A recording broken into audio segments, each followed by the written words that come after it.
कोल्हापूरमध्ये ठाकरेंची शिवसेना आता आक्रमक झाली। संजय गायकवाडांनी केलेल्या वादग्रस्त विधानाच्या विरोधात शिवसेनेने आता आक्रमक भूमिका घेतली। प्रतिकात्मक फोटोला तुडवत लक्षवेधी आंदोलन करण्यात आलेले आहे। तर कोल्हापूरमध्ये आता ठाकरेंची शिवसेना आक्रमक झाली। संजय गायकवाडांच्या विरोधामध्ये आंदोलन करण्यात आलेले आहे।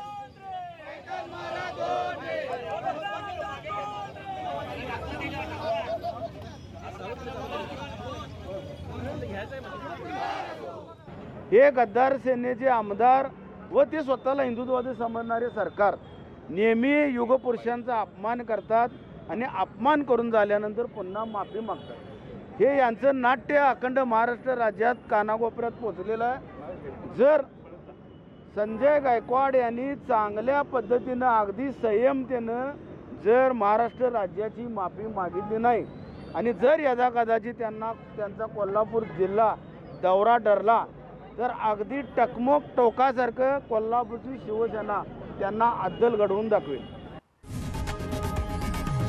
लोकशाही मराठी ऐका, पहा, जागरूक रहा।